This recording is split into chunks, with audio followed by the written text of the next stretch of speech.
You know that section 128 capital A is now the part of Finance Act 2024 and part of CGST Act. What is this section 128 capital A?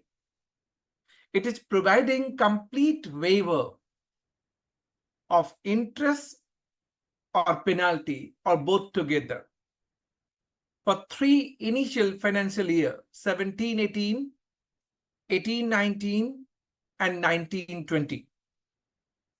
If it is being paid, tax demanded amount is being paid.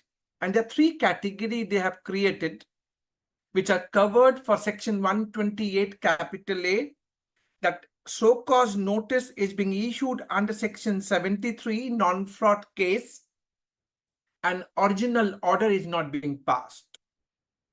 Original order is being passed, you have filed the appeal and that order in appeal is not yet passed. Second category.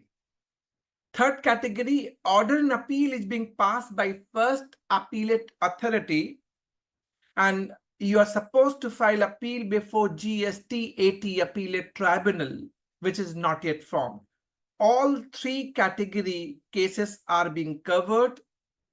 There would be no interest, no penalty, only condition that demand is raised under section 73, which is non-fraud case, covering non-payment of tax, short payment of tax, ITC wrongly availed or utilized, except erroneous refund.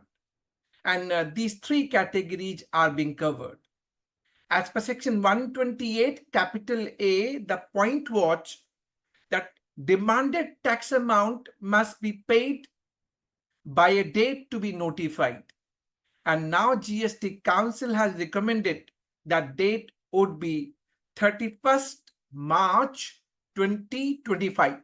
31st March 2025. And the section 128 capital A going to be notified from 1st of November 2024. So demanded tax amount to be paid by 31st March 2025. There were many queries and you'd be thinking what would be the answer of those queries. Could be the one, you may have paid the tax demanded, only dispute lies with interest or penalty. What happened to that? Second, if I'm going to avail this benefit, then of course section 128 capital A clearly saying that you need to withdraw all litigation either before Appellate Authority or if it is pending in any high court. What would be the procedure and mechanism?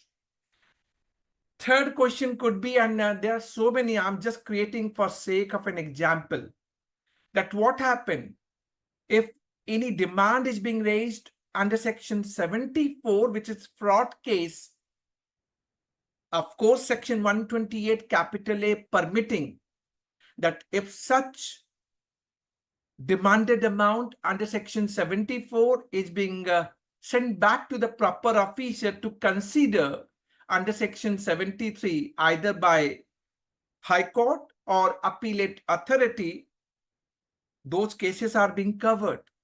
Even in case of revision of any demanded amount because of appeal filed by the Revenue Department, it may happen that you got a favorable order, taxpayer got favorable order in their favor.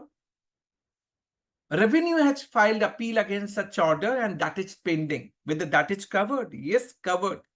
And with a condition, if this demanded tax amount is being revised, then we must pay the revision, that revised amount within 3 months from the date of the revision order passed. So that is how the, section 128 capital A going to be notified from 1st November 2024 and demanded tax amount must be paid by 31st March 2025. What happened if I paid the demanded tax amount prior to this notified date? So lot many. And for that, this recommendation is saying that they are going to insert a rule, Rule 164, in CGST Rules 2017. So rule is going to be inserted along with certain forms providing for the procedure and condition for availment of benefit of waiver of interest or penalty or both for initial 3 financial years 17-18, 18-19, and 19-20, meaning thereby a detailed mechanism, procedure, and conditions is going to be notified along with the Rule 164, how this Section 128 capital A going to work. And they have said this date that you must pay by 31st March 2025. And now the section got notified from 1st of November 2024.